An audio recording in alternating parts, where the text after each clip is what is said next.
Locked On Podcast Network presents Locked On Sports Today. What is next for Tom Brady? And is it the same thing that's next for the Buccaneers? The Chargers make a change on offense, and the New York Liberty are quickly becoming the favorite to win the WNBA title. I'm Peter Bukowski, starting your day with the can't-miss stories and biggest debates in sports. You're Locked On Sports Today. Searching all major sports. Found. Let's start with the biggest story.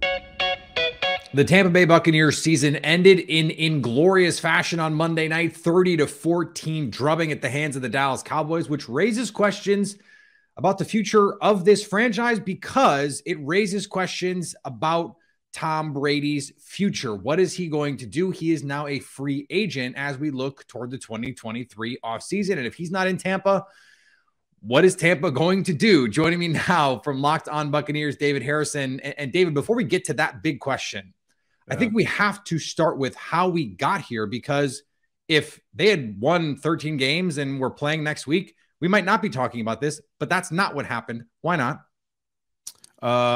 Honestly, just chaos. I mean, the entire 2022 season for the Buccaneers has been chaos, going all the way back to the end of the 2021 season when Tom Brady's retirement was leaked and then pulled back and then made official and then rescinded, and then Ali Marpet retired, and then Tom came back, and then Bruce Arians retired, and now Todd Bowles goes from, because you know, make no mistake about it, Todd Bowles was not planning on being a head coach. I actually just had this conversation with Evan Klosky of 10 Tampa Bay on our show on Locked On Bucks, and we talked about how, you know, Byron Leftwich thought he was going to have BA in the room, BA and Tom.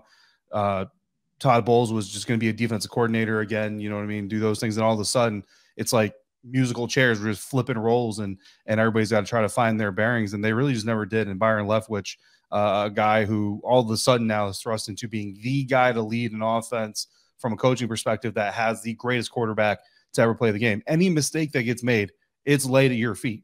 Any success you have, it's going to be at Tom Brady's feet, and that's basically just what the job kind of carries. And that's the situation that he was thrust in, was never really able to get his bearings, never really saw any creativity you'd expect from a relatively young head coach who also played the game and played it with, I mean, his highlight reel alone is very creative. So you'd kind of expect that. And it just felt like this team never really got settled, honestly. So let's say Tom Brady wants to keep playing. That right now is a big if. We don't know if he wants to do that, but let's say he does, and let's say the Buccaneers are at least going to be in the running. We also don't know that. What, if anything, needs to change as we head into 2023? Already some grumblings that Byron Leftwich's future in Tampa may be in doubt. Todd Bowles did not take the steps to fully endorse Byron Leftwich, to say the least, in his post-mortem press conference here. So what would need to change, do you think, to make the Buccaneers an attractable spot for Tom Brady next season if he wants to play?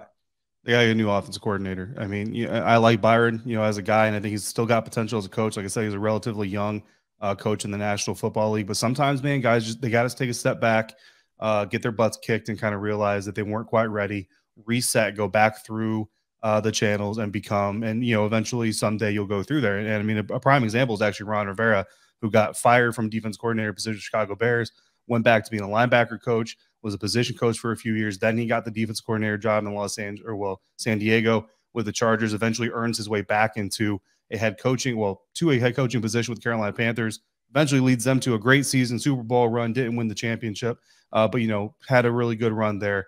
And now he's a head coach in the National Football League. So that's kind of what I look at with Byron Leftwich. Like, this might be where he takes a step back to being a quarterback coach, works his way back up through the ranks. But, you know, going back to last year and even 2020, I've always said it's easy to lead when everything's perfect. You know, it's easy to lead when everybody's healthy and when the weapons are all there and they're clicking. And Antonio Brown isn't doing jumping jacks leaving MetLife.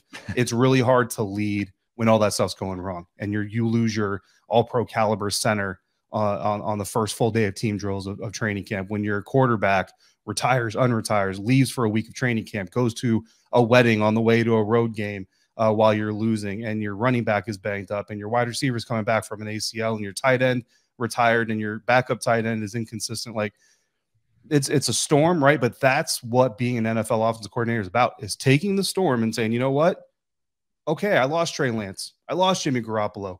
I'm going to make it work with Brock Purdy. Mr. Irrelevant, you're relevant now, and we're going to go to the NFC divisional round. And that's what successful offensive coordinators and coaches in the NFL do. That's not what Byron Leftwich did. And that's why, again, he's in out of his depth. It's fine. There's a lot worse jobs out there in the world than being an NFL quarterback coach. Go be a quarterback coach somewhere, work your way back up, learn the lessons, lick your wounds, and you'll be better for it. All right. Quickly here, make a prediction for me. Week 1, 2023, Tom Brady is where that first Sunday? Miami with Sean Payton. Would be fun. Stay up to date all year on the Tampa Bay Buccaneers by subscribing to Locked On Sports Today and Locked On Bucks on YouTube or wherever you get podcasts. Thanks for making Locked On Sports Today your first listen. Coming up, the Chargers made a change we all pretty much saw coming on offense. Before we get to that, though, the Titans have a new man in charge of the front office. Here's what to look for on BetOnline, your number one spot for all your gambling needs. In college hoops, UConn is reeling it on the road against Seton Hall. BetOnline likes the Huskies to turn it around and has them favored by 4 points. Pittsburgh travels to Louisville in an ACC matchup that is typically close. Not this season. BetOnline has Pitt favored by 10.5. And keeping with the theme of road favorites, Ohio State in Lincoln to take on Nebraska. BetOnline likes the Buckeyes by 6 in this one. BetOnline, where the game starts. The Tennessee Titans saw what everyone is seeing in San Francisco and decided they want a piece of it. The Titans hired Rand Carthon away from the 49ers to help fix the Tennessee Titans. The Tennessee Titans have officially hired a new general manager. Rand Carthon from the San Francisco 49ers will take over as the GM for the Tennessee Titans. My name's Tyler Rowland, host of the Locked On Titans podcast.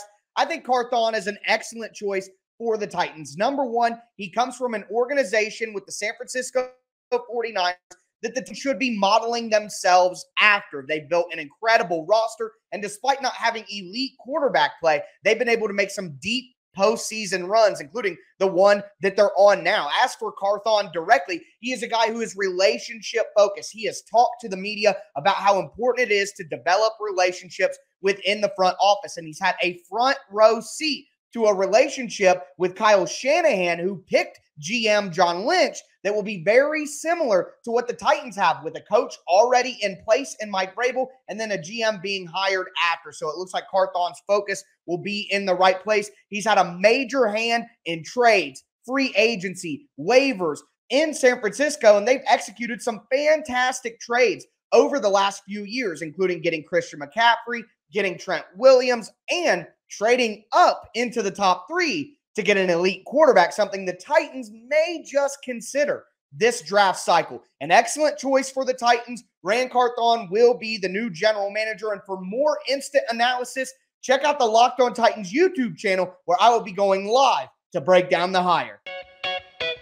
The Detroit Lions had a good offense, and that led them to their first winning season since 2017. With Jared Goff at quarterback, no less. The designer of that offense will not be leaving. Ben Johnson has informed the team that he'll return for the 2023 season, according to a report by ESPN. Johnson had received serious interest for multiple head coaching vacancies after the Lions offense ranked 5th in the league in points scored during his first full season as its coordinator. He had interviewed for the top jobs with the Houston Texans and Indianapolis Colts. Both teams previously had announced those interviews, and he was scheduled to meet with the Carolina Panthers on Wednesday in Charlotte.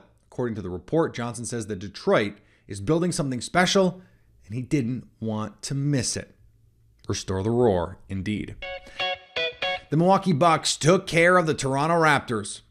Back-to-back wins for the Bucks, and again, it was Drew Holiday who sizzled, this time against the Toronto Raptors. My name's Kane Pittman. I'm the host of the Locked On Bucks podcast. No Giannis for the 4th straight game. Chris Middleton has been out for over a month. But Drew Holiday continues to pick up the slack. 35 points yesterday against Indiana, 37 points tonight against the Toronto Raptors. He's been sensational over this stretch without Giannis. The Bucks shooting has improved, and they found a way to close out a Raptors team without Brook Lopez, who was ejected with 5 minutes to go in the game in a bizarre incident that made no sense, a bit of harmless push and shove. The officials thought they had to toss him out of there. That was an error. I don't think that was a correct call, but the Bucks steadied Big performances from Grayson Allen, Joe Ingles as well. The support crew starting to find their form and starting to knock down some shots. The Bucks win again. They're up to second in the East. That's pretty positive stuff. On the ice, the Minnesota Wild beat the Washington Capitals. All aboard. Looks like the Gus bus is gearing up for a big run down the stretch. Hey everybody, Seth Topal, host of Locked On Wild, your daily Minnesota Wild podcast, recapping a 4-2 win for the Minnesota Wild over the Washington Capitals. A slow start for the Wild offensively as the Capitals dominated possession time in the first period to take a 1-0 lead, but the Wild score 3 times in the second period, courtesy of Jared Spurgeon twice and Jonas Brodin once. And then an empty netter for Joel Eriksson Ek seals the deal for the Wild, who pick up another win on the road. They are 6-2-1 in their last 9 road games this season. And Philip Gustafsson picks up win number 11, survives some early pressure from the Caps to pick up the W. For more on the Minnesota Wild, make sure you're following Locked On Wild wherever you listen to your podcasts. And the Oilers took on the Kraken. Greasy goals pushed the Edmonton Oilers past Pacific Division rivals, the Seattle Kraken. Hi, my name is Brett Holden from Locked On Oilers, and only Connor McDavid getting a highlight reel goal in this one as the Edmonton Oilers pushed past the Kraken 5-2 at Rodgers Place in Edmonton. As mentioned, Connor McDavid with his 38th goal of the year, his league leading 38th goal of the year, and Zach Hyman, the only other of the usual suspects, getting a goal in this one, as the Edmonton Oilers getting some depth scoring in this one. Derek Ryan, Warren Fogle, and Ryan McLeod all getting garbage goals in this one, helping the Oilers push past the Seattle Kraken and get within 5 points of the Las Vegas Golden Knights atop of the Pacific Division as well. Dylan Holloway chipping in with 2 assists on this one. And speaking of 2, Vincent Desharnais with his 2nd career NHL assist in this one as he helps the Edmonton Oilers push past the Kraken. After the Chargers blew a 27-0 lead in the wild card round of the Jacksonville Jaguars, the NFL world was left wondering what would be next for the Chargers. Would Brandon Staley be on the chopping block? Would coaching changes be coming to that staff? And we got that answer on Tuesday. Offensive coordinator Joe Lombardi is out. We will see who is in. Joining me from Locked On Chargers, David Drogemeyer. And David, before we get to who you think makes sense for this job, why did this happen? Why was this the fall guy for this season? Yeah, I mean, I think the reason why this happened is because you see all of the different elements, all the explosive playmakers that are on this Chargers offense, and you didn't see the type of explosive numbers that you expected to go along with it. 3rd in passing yards per game, which is great, but they were 18th in yards per pass. And they had no balance. They could not run the football. They were 30th in rushing yards and 30th in yards per rush. They just did not have any balance. They didn't have enough explosive plays.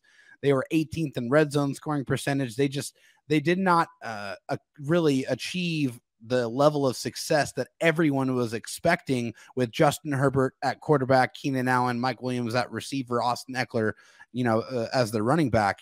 Austin Eckler had great individual stats, but if you look at just the overall stats as a whole, you expected so much more out of this offense than what was produced in 2022. So what are the key traits that would make the next coach different from Joe Lombardi? If you're Brandon Staley, you're sitting down with your ownership group, you're sitting down with your front office, and you're going, okay, these are the things that we want in a new OC for this team, including potentially, hey, we also need to add maybe some speed at receiver to maximize whoever we bring in here. That's absolutely one of the most important things that they need to do is bring in someone who can really stretch the field and really kind of put these defenses in conflict and not be able to, just sit there in zones against 4 or 5 wide receivers. That's not a recipe for success. But as far as the criteria that the Chargers should be looking for is, number one, they need to be able to attack down the football field. They need to have passing concepts that are going to confuse the defense and allow them to get the ball down the field and take advantage of what Justin Herbert brings to the table, which is otherworldly arm talent, the ability to really move in the pocket, to be able to throw on the run accurately, to be able to accentuate those gifts. And I just don't feel like that happened enough. It's just too many stick routes, too many predictable offensive play calling. We need an innovator. We need someone who's going to be able to attack down the field, and also someone who's going to be able to bring some balance to this offense. You cannot put it all on Justin Herbert's shoulders and expect him to do everything. If you even have a somewhat competent rushing attack, that makes Justin Herbert so much more effective because you have to defend more. Yeah, and you and I talked about this over the course of the season. They would make adjustments based on their personnel, and you'd go, okay, this is cool, this is working. And then when they got their regular starters back, they'd go back to the stuff that was boring and blah. And it's like, wait. No, go do the stuff that was working before. Just because you have better players doesn't mean that stuff's not still good to call. Okay, we've reached this junction point here, David. Give me some names. Who is at the top of your list that you think makes sense in this spot? Yeah, I mean, I think for me, I'm looking for somebody who has some experience. I mean, preferably some head coaching experience. So it would be really nice to pair Brandon Staley, who is still, by all accounts, a young coach in this league. He's only been a head coach for 2 years. He just wrapped up his second season. So bringing in someone who has some experience, like maybe a Frank Reich, a guy who has been a former Chargers play caller in the past, someone who has had success with, several different types of quarterbacks, I think would be a good voice to have in that room. LaFleur, another name, is very attractive. I think would be another option I think the Chargers would look at. But I mean, this is all very fresh, and I'm sure they're going to be getting into it and doing their due diligence, because this is a very, very important hire. Justin Herbert is 24 years old. He has had a lot of turnover and change in offensive systems since college, so they have to get this move right. Stay up to date all year on the LA Chargers by subscribing to Locked On Sports Today and Locked On Chargers on YouTube or wherever you get podcasts. Coming up, the New York Liberty have built a championship favorite this offseason. Looking for a delicious treat but don't want all the fat and the calories? Yeah, of course you are. We all are. That's what Built Bar does. It is a healthier option for something delicious. You don't have to sacrifice taste to get something that is fuel for your body. 100% real chocolate on all these guys. And they're still 130 calories, just 4 grams of sugar, and 17 grams of protein. Not all calories are created equal. It's not just calorie in, calorie out, because you want it to taste good, first of all. And second of all, you want it to be fuel for your body. That's what Built Bar is. And it's not just now at Built.com, although you can go to Built.com and pick yourself up some. You can go to Walmart, go to Sam's Club, doing your regular shopping, and grab yourself a box of Built Bars. Do it, and you can thank me later.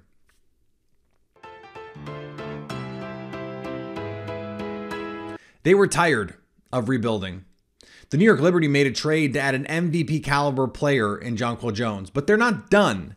Howard Megdal of Locked On Women's Basketball broke news about who could be next for the Liberty. I just think the floor for the New York Liberty now is a top 4 seed. Yes, I couldn't agree more. And I did not think about the potential of Courtney Vandersloot in New York at all. That blew my mind. I'm a little speechless by it. Happy to report here at Locked On Women's Basketball, and a bit of breaking news, that those conversations have taken place internally. So just something to keep in mind, just a little fun nugget for you as we all continue forward in this incredible WNBA offseason. I suppose if the New York Knicks are not going to compete for the hearts and minds of New York City basketball fans, why not the Liberty? Why not the Liberty? And what a great moment it would be for women's basketball if the biggest city in the country had this super team, if they took over the sport. People complain that they don't like dynasties, and let's be clear. Let's let them win some games before we start talking dynasty. But if they were to build some sort of Golden State Warriors-esque super team, it might just be the best thing for the WNBA. And finally, in the first of what is sure to be many updates on the Aaron Rodgers offseason saga, Rodgers has said he's not sure. He's not sure if he will retire. He's not sure if he doesn't retire that he'll play for the Packers. Everybody got that? Good. There's going to be a long time and a lot of updates between now and his decision. At least I think there will be. You can always stay locked on to Locked On Packers for all the updates on that one. Thanks for making Locked On Sports today your first listen. Now go find your favorite team's Locked On podcast and make them your second listen. Coming up tomorrow, which team is a shoo-in to make the conference championship round in the NFL playoffs? So at least until tomorrow, stay Locked On Sports today. Locked On Podcast Network presents Locked On Sports Today. For more episodes of Locked On Sports Today, go to our video on demand. Click on Sports at the top of your screen. There, you'll find past episodes of Locked On Sports Today, plus other Locked On shows on demand.